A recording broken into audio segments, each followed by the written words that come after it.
Tracy's Tuesday Talk. Good morning, everyone, and welcome to Tracy's Tuesday Talk. In the middle of this global pandemic, which is full of fear and stress and worry, we begin this week with more Canadian tragedy. This time with our siblings in Nova Scotia in the wake of mass shootings. Dan Levy tweeted yesterday the exact words we are all feeling. He said, "Heartbreak doesn't quite cover the level of pain in the province, the towns, the friends and families of those who died are feeling right now. Thinking of Canada today and every day." I echo that heartbreak and know that we are all experiencing a deep level of grief and disbelief as we share in the sorrow and grief of Nova Scotians and want them to know that we are journeying with you in this. You are not alone. Many of us lit candles last night in solidarity and community with all those affected. And we continue to pray and mourn for all those who are directly affected by the shootings.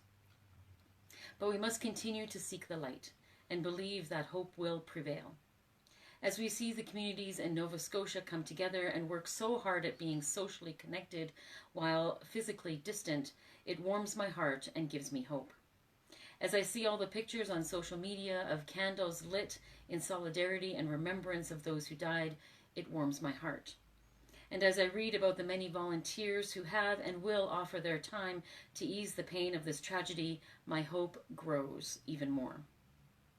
And my hope in the love of community and overcoming any need brings me to acknowledge that this is National Volunteer Appreciation Week.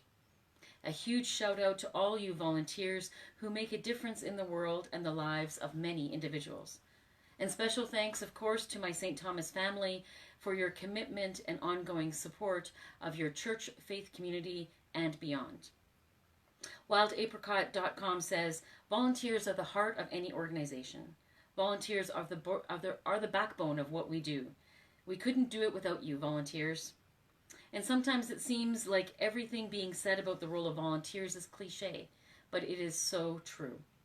Without volunteers donating their time and passion to causes they care about, most nonprofits like St. Thomas would be sunk.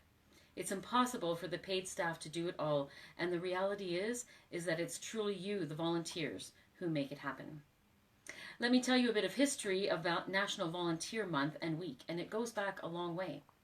Canada actually led the way by celebrating National Volunteer Week in 1943 to recognize the contributions of women on the home front during World War II.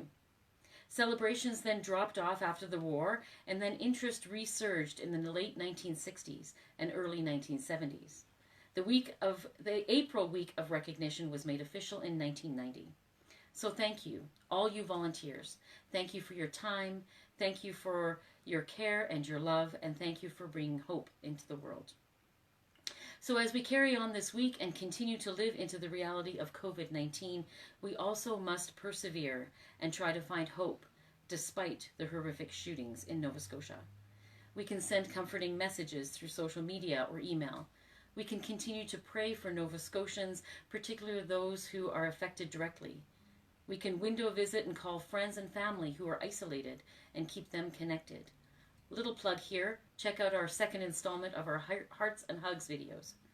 And most of all, we find hope for yourself. I want you to find hope for yourself so that you can be a light of hope for others. And if you're struggling to find hope, one option that we've mentioned before is signing up for Alberta Health Services Text for Hope. If you have texting ability, text COVID-19 HOPE to 393939, and you will receive hope-filled texts on a daily basis.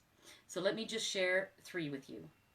April 16th, take a moment to notice how you feel right now. Don't judge your emotions or try to change them. Just observe them and see your stress levels reduce. April 18th, make yourself a coping kit. Include healthy things that help you feel better, like music, inspirational messages, or a friend's number. And April 20th, create a safe place in your mind. Imagine how it looks, feels, sounds, and smells. Go there when you need to. Only you know the way.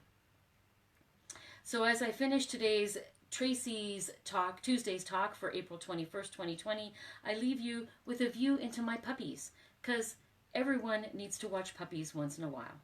Love you all and have a great week.